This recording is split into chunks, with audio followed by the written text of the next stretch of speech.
खरं तर राणाजी आपण सांगितलं होतं, जर आमचं सरकार महाराष्ट्रात आलं तर आपण लाडक्या बहिणीची योजना आपण सुरू ठेवू. आज बघा, मध्य प्रदेशमध्ये 25 वर्ष भाजपचं सरकार आहे, 25 वर्षापासून लाडक्या बहिणीची योजना चालू आहे.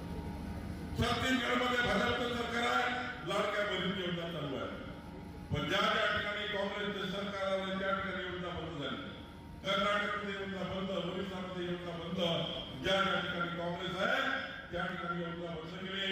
पण माननीय देवेंद्र फडणवीसांनी सांगितलं की जोपर्यंत महाराष्ट्रात भाजपचं सरकार आहे, जोपर्यंत देवेंद्र फडणवीसचं सरकार आहे, जोपर्यंत भाजपचं सरकार आहे, आमच्या लाडक्या बहिणीची योजना आम्ही चालू ठेवणारच आहे.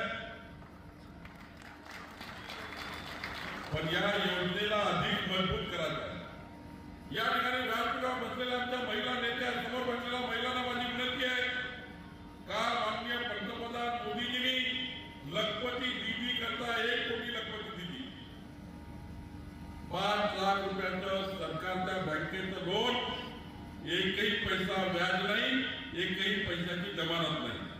जमानती या गरज नाही, जमानतदारी नको आहे, सरळ बँकेत अर्ज करायचा, 5 लाख रुपयाचं लोन घ्यायचं, व्याजही द्यायचं नाही, बिना व्याजाची योजना तयार केली.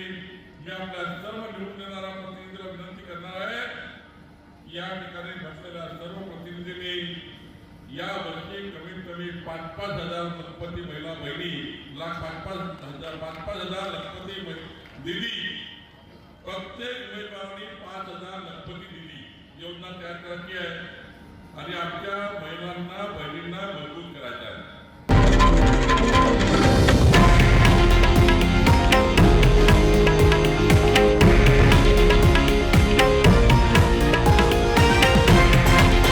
हे आहे देशातील नंबर 1 न्यूज नेटवर्क आणि आपण पाहत आहात TV9 मराठी, एकमेव.